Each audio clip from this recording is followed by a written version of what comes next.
حضرت ابوبکر صدیق رضی اللہ تعالیٰ عنہ کے زمانے میں پورا قرآن پاک کو ایک جگہ ایک مصحف میں لکھوایا گیا، اور اس میں اس بات کی کوشش کی گئی، بلکہ التزام کیا گیا، نبی علیہ الصلوۃ والسلام کے زمانے کا لکھا ہوا قرآن پاک جن لوگوں کے پاس موجود تھا اس کا مطالبہ تھا کہ وہ لے کے آئیں، اور حضرت زید رضی اللہ تعالیٰ عنہ اور حضرت عمر رضی اللہ تعالیٰ عنہ دونوں حضرات اس کو دیکھتے تھے، اور جو اپنے یاد تھا اس سے مقابلہ کراتے تھے، پھر دوسرے حضرات کے پاس جو لکھا ہوا تھا اس سے مقابلہ کراتے تھے، اور پھر اس کو ایک جگہ لکھ لیتے تھے۔ اب یہ مصحف لکھ کے جمع کر کے ایک جگہ پہ مرتب کر کے حضرت ابوبکر رضی اللہ عنہ نے اپنے پاس رکھ لیا تھا، پھر بعد میں حضرت عمر رضی اللہ عنہ کے پاس رہا، اور حضرت عمر رضی اللہ تعالیٰ عنہ کے بعد وہ حضرت حفصہ رضی اللہ تعالیٰ عنہا، حضرت عمر کی بیٹی، حضور کی صاحبزادی، ان کے پاس رہا۔ حضرت عثمان رضی اللہ تعالیٰ عنہ کے دور میں جب قراءات کا اختلاف ہوا دوبارہ سے، حضرت ابوبکر رضی اللہ عنہ کے زمانے میں قرآن پاک جمع کرنے کی وجہ یہ تھی، حضرت عمر کی رائے یہ تھی کہ قراء شہید ہو رہے ہیں، خاص طور پہ یمامہ کی لڑائی میں بہت سے قراء شہید ہوئے تھے، تو انہوں نے فرمایا تھا کہ ایسا نہ ہو کہ قراء شہید ہو جائیں اور قرآن پاک ضائع ہو جائے، تو اس لیے اس کو ایک جگہ پہ مرتب کر کے لکھ لیا جائے۔ تو حضرت ابوبکر کے زمانے میں جمع کرنے کی غرض یہ تھی کہ قرآن پاک محفوظ ہو جائے۔ حضرت عثمان رضی اللہ تعالیٰ عنہ کے زمانے میں سلطنت پھیلی اور اسلامی مملکت دور دور تک اسلام پھیلا، الحمدللہ پہنچا، تو مختلف قراتیں مختلف علاقوں میں رائج ہوئیں چلیں۔ جب وہ لوگ اکٹھے ہوتے تھے کسی جگہ پہ تو آپس میں اختلاف ہوتا تھا، وہ کہتے تھے یوں پڑھنا، کہتے نہیں یوں پڑھنا، تو اس موقع پر پھر حضرت عثمان رضی اللہ عنہ کو رائے یہ دی گئی کہ آپس میں اختلاف سے روکنے کے لیے آپ اس مصحف کو جو آپ کے پاس لکھا ہوا ہے اسی مصحف کو آپ پھیلا دیں۔ چنانچہ حضرت عثمان رضی اللہ تعالیٰ عنہ نے اس مصحف کی مزید کاپیاں تیار کرائیں اور مختلف ممالک میں اس کو بھجوا دیا، اور فرمایا کہ اس کے مطابق پڑھیں، اور اس کے علاوہ باقی جتنے نسخے ان کو ضائع کر دیں، جن کے پاس جیسا بھی لکھا ہوا تھا وہ سب کو ضائع کروا دیا گیا۔ آج ہم نے وہ پڑھنا ہے حضرت عثمان رضی اللہ عنہ کے دور میں جمع قرآن۔ قرآن ہاں نہیں، جمع حضرت ابوبکر رضی اللہ عنہ کے زمانے میں ہوا، حضرت عثمان رضی اللہ تعالیٰ عنہ سمجھیں یوں ناشر قرآن ہے، قرآن کو نشر کرنے والے، پھیلانے والے وہ ہیں۔ حضرت عثمان رضی اللہ تعالیٰ عنہ کے دور میں جمع قرآن۔ پیچھے یہ بات گزر چکی ہے کہ قرآن لغت قریش ہی میں 7 حروف یعنی قراءات کی 7 نوعیتوں پر نازل ہوا ہے۔ بہت سے عوام کو اس کا علم نہ ہوا اور وہ آپس میں اختلاف کرنے لگے، اور ہر ایک اپنی قراءت کو صحیح اور دوسرے کی قراءت کو غلط کہنے لگے۔ حضرت ابو قلابہ رضی اللہ تعالیٰ عنہ کہتے ہیں کہ جب حضرت عثمان رضی اللہ تعالیٰ عنہ کی خلافت کا دور آیا تو ایک معلم کسی ایک قاری کی قراءت سکھاتا اور دوسرا معلم دوسرے قاری کی قراءت سکھاتا، پھر جب لڑکے باہم ملتے اور آپس میں اپنی اپنی سیکھی ہوئی قراءت کا ذکر کرتے تو ان میں آپس میں اختلاف ہوتا، یہاں تک کہ یہ اختلاف ان کے اساتذہ تک پہنچ جاتا، اور وہ بھی چونکہ قراءت کے اختلاف کی حقیقت سے باخبر نہ تھے اس لیے وہ ایک دوسرے کو قرآن میں تحریف کا مرتکب خیال کرتے، یعنی تبدیلی کا، یہ غلط قرآن پڑھ رہا ہے، وہ کہتے یہ غلط پڑھ رہا ہے، یہاں تک کہ وہ ایک دوسرے کی تکفیر کرتے۔ یہ بات حضرت عثمان رضی اللہ تعالیٰ عنہ تک پہنچی تو انہوں نے ایک مرتبہ لوگوں کو اکٹھا کیا اور ان کو اختلاف کی صحیح نوعیت سے باخبر کیا، اور فرمایا تم میرے پاس ہوتے ہوئے اختلاف میں پڑ گئے ہو، تو جو مجھ سے دور کے رہنے والے ہیں وہ تو اور زیادہ اختلاف میں ہوں گے۔ یہ کوئی مائک چل رہا ہے، وہ ذرا بند کر۔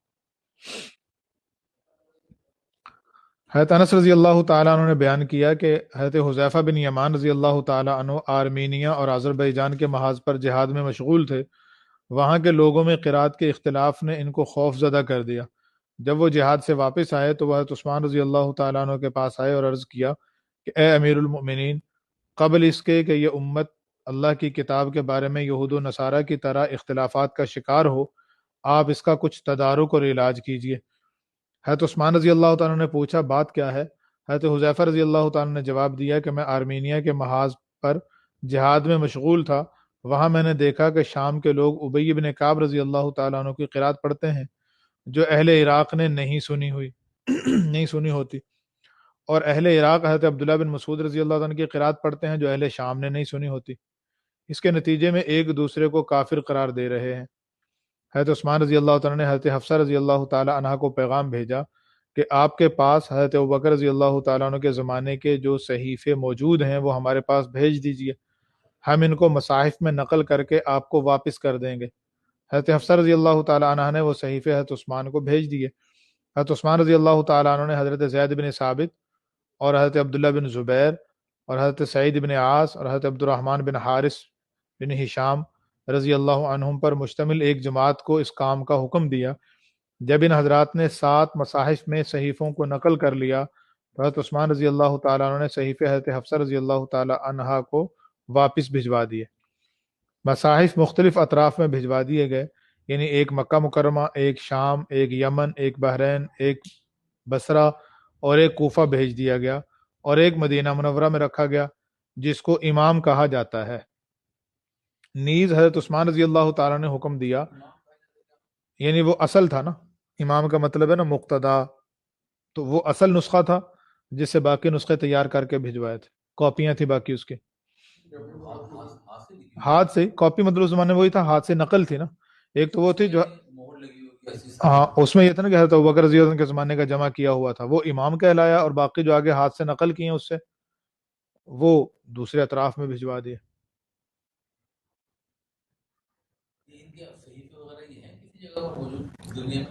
جو حضرت عثمان رضی اللہ تعالیٰ کا مصحف عثمانی کہا جاتا ہے وہ اب بھی ترکی کے جو لائبریری ہے اس میں موجود ہے. وہی ہے نا، نسخہ وہی ہے. بلکہ وہ بعض رات کا یہ کہنا ہے کہ جب حضرت عثمان رضی اللہ تعالیٰ شہید ہوئے تو اسی قرآن پاک سے تلاوت فرما رہے تھے، اور ان کی جو خون کا قطرہ بھی اس صفحے پہ جس پہ گرا ہے وہ بھی نشان اب تک موجود ہے.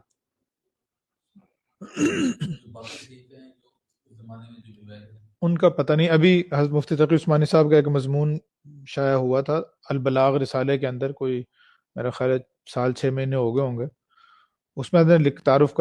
ذکر کیا تھا کہ کوئی عرب عالم ہے، انہوں نے اس پہ تحقیق کی ہے کہ ہر صدی کے نسخے قرآن پاک کا جو ہے نا اس کو انہوں نے جمع کیا. تو اس میں حضرت عثمان رضی اللہ عنہ کے زمانے کا قرآن پاک، پھر ان کے بعد کے زمانے کا، پھر ان کے بعد کے، جب تک ہاتھ سے لکھا جاتا رہا ہے اس وقت تک کے تمام مصاحف کو انہوں نے اکٹھا کیا. اور اس میں ان کا مقصود یہ ثابت کرنا ہے کہ 1400 سال گزرنے کے بعد بھی آج تک کسی ایک لفظ کا فرق نہیں آیا. یہ اس زمانے کا مصحف ہے، پھر اس کے بعد کا، پھر اس کے بعد کا، پھر اس کے بعد کا، ان ساروں کو انہوں نے اکٹھا شائع کیا، علیحدہ علیحدہ مطلب اس کی جلد کرائی. جی. نیز حضرت عثمان رضی اللہ تعالیٰ نے حکم دیا کہ اب پچھلے تمام مصاحف اور صحیفے جلا دیے جائیں جن میں صرف ایک ہی قرات کا احتمال تھا، باقی کا نہیں تھا. جلانے کی صورت یہ کی گئی کہ ان کو پانی میں رکھا گیا. جب ان کی سیاہی پانی میں حل ہو گئی اور کاغذ صاف ہو گیا تو اس کاغذ کو جلا دیا گیا. حضرت عثمان رضی اللہ تعالیٰ عنہ نے دیگر مصاحف کو جو جلانے کا حکم دیا وہ حضرت علی رضی اللہ تعالیٰ عنہ سمیت دیگر صحابہ کے اتفاق رائے سے دیا. اسی وجہ سے جب بعض پروپیگنڈا کرنے والوں نے حضرت عثمان رضی اللہ تعالیٰ عنہ پر قرآن کو جلانے کا الزام لگایا تو حضرت علی رضی اللہ تعالیٰ عنہ نے ان کی صفائی پیش کی. حضرت سوید بن غفلہ رضی اللہ عنہ کہتے ہیں میں نے حضرت علی رضی اللہ تعالیٰ عنہ کو یہ فرماتے ہوئے سنا کہ اے لوگو، اللہ سے ڈرو اور عثمان کے بارے میں غلو کرنے سے بچو، اور ان کے بارے میں یہ کہنے سے اجتناب کرو کہ وہ مصاحف کو جلانے والے ہیں، کیونکہ اللہ کی قسم انہوں نے ہمارے مشورے سے ایسا کیا. عمر بن سعید کہتے ہیں کہ حضرت علی رضی اللہ عنہ نے فرمایا اگر عثمان کی جگہ میں خلیفہ ہوتا تو مصاحف کے بارے میں وہی کچھ کرتا جو حضرت عثمان نے کیا. چونکہ ان کی وجہ سے اختلاف ہو رہا تھا تو اس لیے ان کو تلف کرنا مقصود تھا، تو تلف کرنے کی صورت یہ اختیار کی گئی کہ ان کو پہلے پانی میں رکھ کے ان کا سیاہی دھل گئی، پھر اس کے بعد کاغذ خشک کر کے ان کو جلا دیا گیا تاکہ ان کی وجہ سے اختلاف پیدا نہ ہو، اور اب جو صحیح نسخہ تھا اس کو ساری جگہ پہ پھیلا دیا گیا. نہیں نہیں، وہ تو ایک دوسری قرات کا پتہ نہیں تھا نا، دوسری قرات کا پتہ نہیں تھا تو وہ سمجھتے تھے یہ قرآن غلط پڑھ رہے ہیں. اب ان کو ان کی قرات کا پتہ نہیں تھا، وہ ان کو سمجھتے تھے غلط پڑھ رہے ہیں. تو جب یہ سمجھیں کہ قرآن اب ہمارے سامنے، عام بندے کے سامنے جن کو نہیں پتا، عام بندے کے سامنے کوئی بندہ پڑھتا ہے تبت یدا ابی لہب وقد تب مثلا، تو وہ کہے گا یہ غلط پڑھ رہا ہے، قرآن کو بگاڑ دیا، حالانکہ ہے قرات میں وقد تب کا لفظ بھی ہے. تو نہیں، تحریر میں بھی ہیں، تحریر میں بھی ہیں، کتابوں میں لکھی ہوئی ہیں، اور جو قراءات جن کو پڑھائی جاتی ہیں، قراءات وہ ان کو باقاعدہ ان کے ضوابط بھی پڑھائے جاتے ہیں، قواعد ضوابط پڑھائے جاتے ہیں کہ کس لفظ میں کتنی گنجائش ہے، کتنا پڑھنا۔ ہمارے ہاں تو یہ قراءت حفظ چل رہی ہے نا۔ جی ہاں۔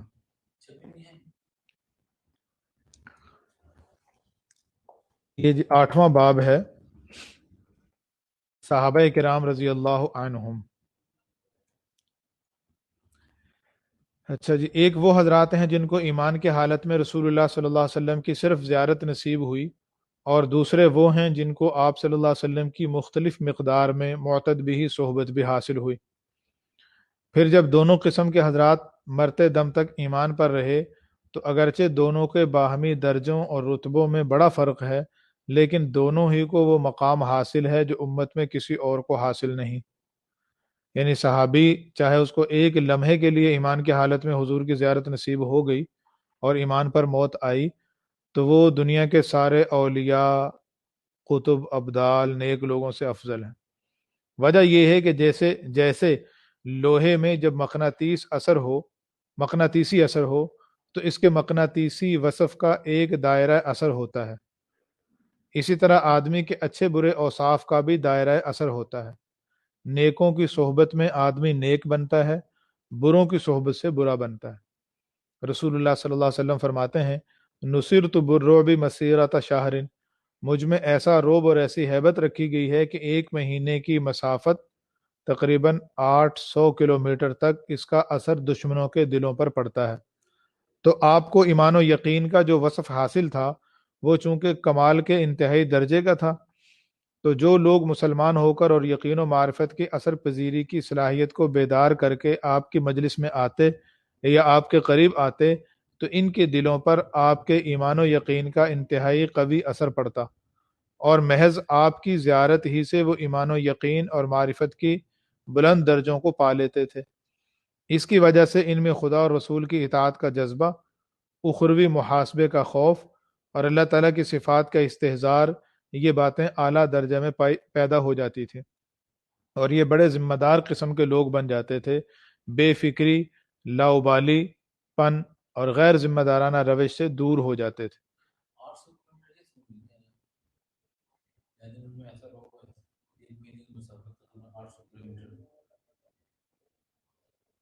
اگرچہ یہ حضرات گناہوں سے معصوم تو نہیں ہو گئے تھے، لیکن اگر کسی سے اتفاق سے کوئی گناہ سرزد ہو جاتا تھا تو بے چین ہو جاتے تھے، اور اللہ تعالیٰ کی ناراضگی اور اخروی محاسبہ کے ڈر سے فوراً ہی توبہ حاصل کرنے کے لیے کسی بھی قسم کی قربانی سے دریغ نہ کرتے تھے۔ پھر جن لوگوں کو نبی صلی اللہ علیہ وسلم کی صحبت اور تربیت کا جتنا زیادہ حصہ ملتا رہا، اتنے ہی زیادہ وہ کندن ہوتے رہے۔ یہ جو 800 سال مسافت لکھی ہے، یہ اس حساب سے جو اس زمانے میں پیدل چلتے تھے یا اس زمانے کی ہلکی سواری ہوتی تھی عام رفتار کے حساب سے، تو اس میں تھا کہ روزانہ بندہ ایک منزل طے کر لیتا، اور ایک منزل 16 میل کی ہوتی ہے، جو تقریباً 25 سے 30 کلومیٹر کے قریب بنتا ہے۔ تو روزانہ 16 میل تقریباً 25 کلومیٹر بنے گا۔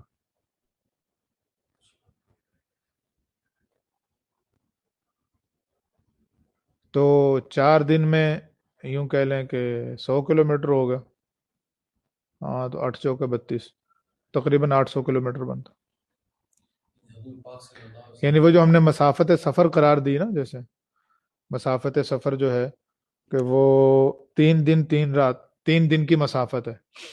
اور اس میں فقہاء نے لکھا ہے کہ ایک دن تقریباً یہ 16 میل 16 میل بندہ جو ہے نا سفر کر سکتا ہے، تو 3 دنوں کے 48 میل بنیں گے، جس کے تقریباً 77 کلومیٹر بنتے ہیں۔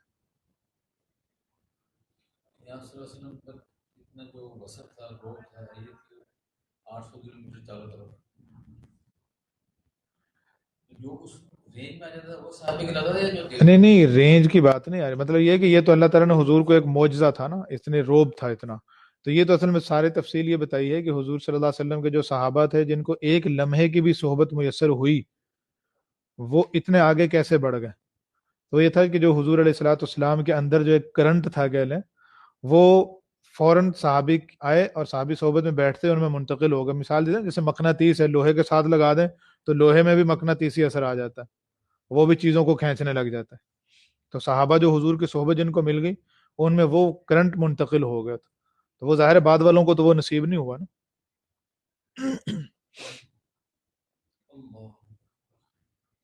کوئی غیر صحابی کسی ادنا صحابی کے درجہ کو بھی نہیں پہنچ سکتا.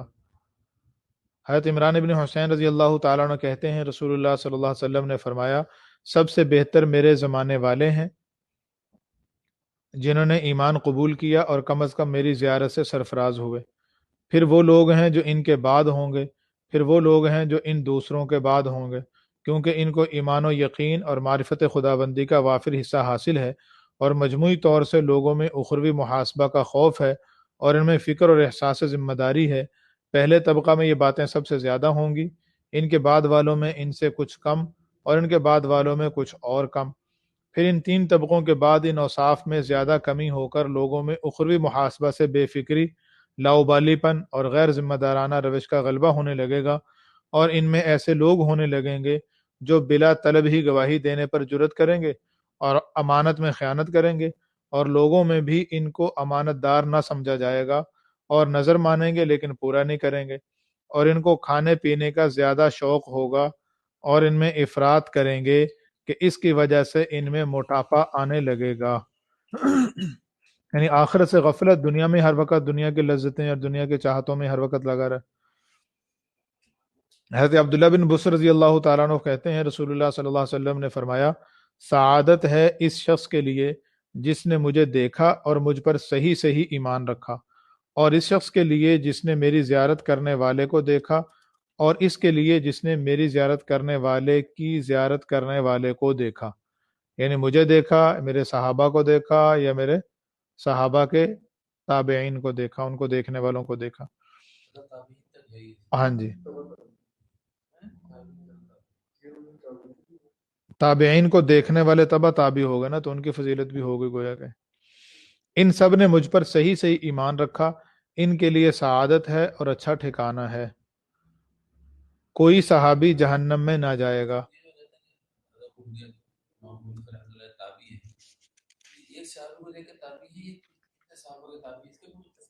جس نے ایک صحابی کو بھی دیکھ لیا وہ تابعی تو بن گیا. حضرت امام ابو حنیفہ رحمۃ اللہ علیہ کا ایک سے زیادہ صحابہ سے ملاقات ثابت ہے. حضرت انس رضی اللہ تعالیٰ عنہ سے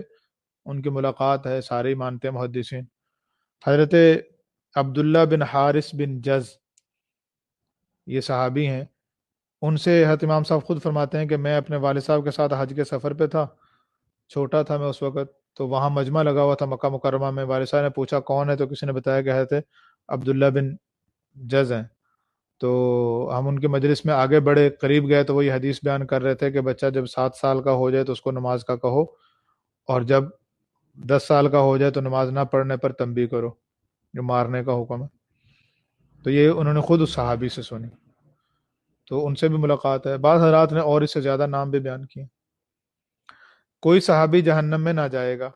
جب یہ حضرات اس قدر ایمان و یقین والے تھے اور فکر و ذمہ داری کا اس قدر احساس رکھتے تھے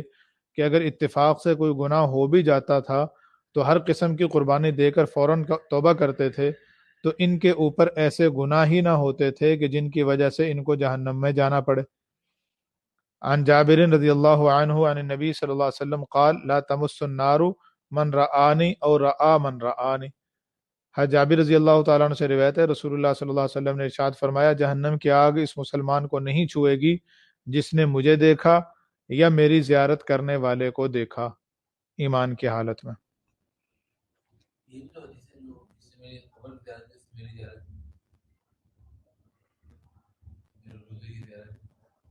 ٹھیک ہے, لیکن وہ اتنی دور تک نہیں جاتی, وہ والی فضیلت نہیں آئے گی یہاں پہ.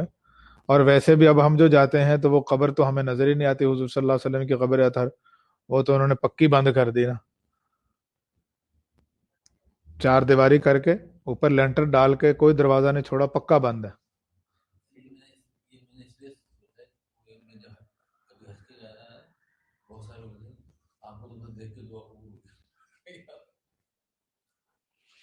اہل علم صحابہ معیار حق ہیں. حضرت عبداللہ بن مسعود رضی اللہ تعالیٰ عنہ فرماتے ہیں اولئک اصحاب محمد كانوا افضل هذه الامه ابرها قلوبا واعمقها علما واقلها تكلفا اختارهم الله لصحبه نبيه ولاقامه دينه فاعرفوا لهم فضلهم واتبعوهم على اثرهم وتمسكوا بما استطعتم من اخلاقهم وسیرهم فانهم كانوا على الهدى المستقيم۔ یہ حضرت عبداللہ بن مسعود رضی اللہ عنہ فرماتے ہیں یہ حضرت محمد صلی اللہ علیہ وسلم کے اصحاب ہیں، یہ اس امت کے سب سے افضل حضرات تھے، ان کے دل سب سے زیادہ نیک تھے کہ ایمان، اخلاص اور اطاعت سے بھرے تھے، اور ان کا علم بہت ہی گہرا تھا، ان میں تکلف نام کو نہ تھا بلکہ سادگی تھی، اس لیے جیسا مل گیا کھا پی لیا اور پہن لیا۔ ان میں یہ نہیں تھا کہ کھائیں گے تو بس اچھا ہی کھائیں گے اور پہنیں گے تو اچھا ہی پہنیں گے، بلکہ اچھا مل گیا اس کو استعمال کر لیا، گھٹیا مل گیا تو اس میں بھی آر نہیں کیا، لا یعنی اور فضول باتوں سے پرہیز کرتے تھے، شور و غل نہ کرتے تھے۔ اہل علم حضرات بھی اپنے علم کے جتانے کی کوشش نہ کرتے تھے، اور کوئی بات معلوم نہ ہوتی تو صاف کہہ دیتے کہ معلوم نہیں، بات بنانے کی کوشش نہ کرتے۔ اللہ تعالیٰ نے ان کو اپنے نبی کی صحبت کے لیے اور اپنے دین کو قائم کرنے کے لیے اختیار کیا،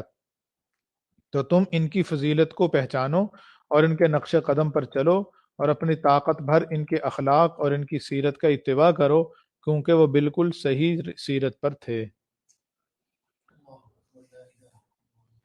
عن عمر رضی اللہ تعالی عنہ قال قال رسول اللہ صلی اللہ علیہ وسلم اصحابی کالنجوم فبأیہم اقتدیتم اہتدیتم۔ حضرت عمر رضی اللہ تعالیٰ عنہ سے روایت ہے، رسول اللہ صلی اللہ علیہ وسلم نے فرمایا میرے صحابہ ستاروں کے مانند ہیں، تو تم ان میں سے جس کی بھی پیروی کرو گے کامیاب ہو جاؤ گے۔ فبأیہم اقتدیتم اہتدیتم، جن کی بھی اقتداء کرو گے ہدایت پا جاؤ گے۔ کم تر درجہ کے صحابہ کی فکر اور اخروی محاسبہ کا خوف،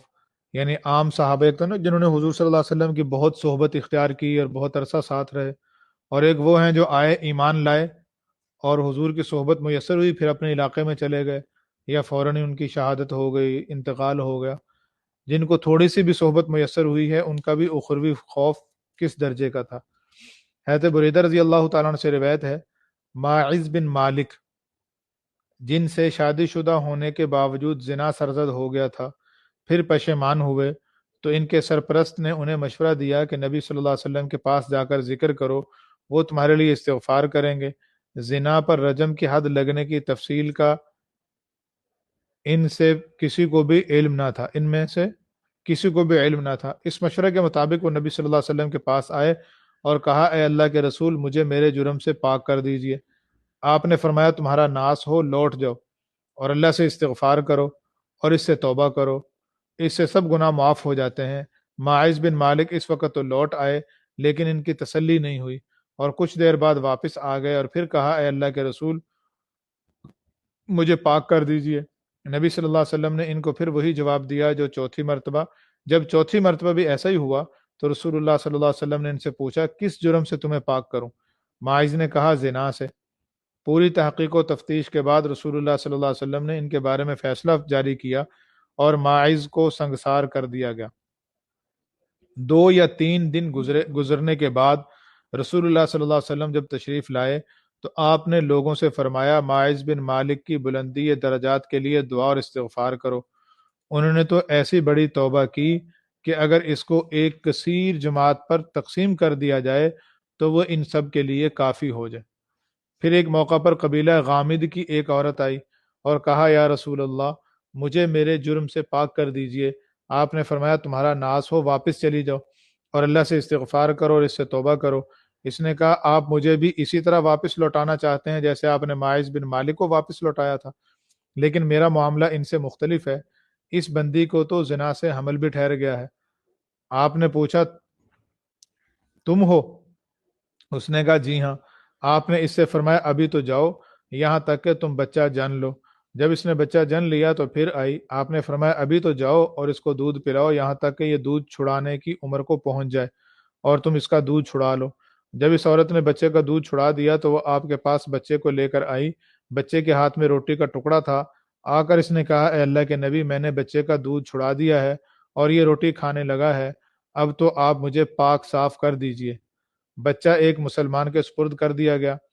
پھر آپ نے عورت کے بارے میں رجم کا حکم دیا۔ عورت کے سینے تک گڑھا کھودا گیا جس میں اس کو کھڑا کیا گیا اور لوگوں کو حکم دیا گیا تو لوگوں نے اس کو سنگسار کر دیا۔ پھر نبی صلی اللہ علیہ وسلم نے فرمایا، قسم ہے اس ذات کی جس کے قبضے میں میری جان ہے، اس عورت نے ایسی عظیم الشان توبہ کی ہے کہ اگر لوگوں سے ناجائز ٹیکس وصول کرنے والا شخص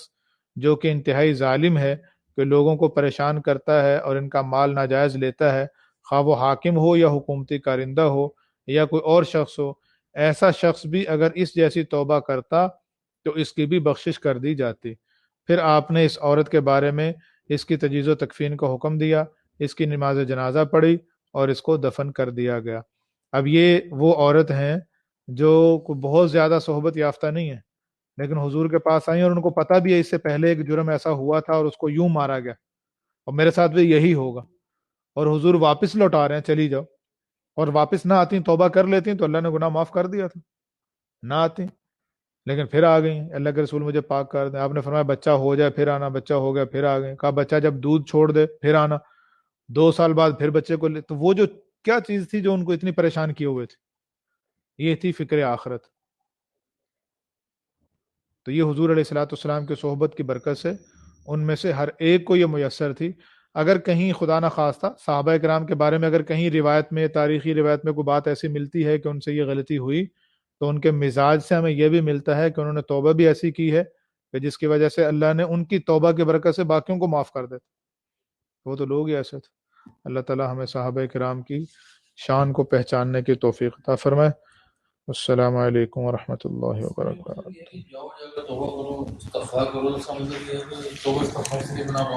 بالکل معاف ہو جاتا ہے۔ یہ جو سزائیں ہوتی ہیں نا، یہ سزا گناہ کی معافی نہیں ہے۔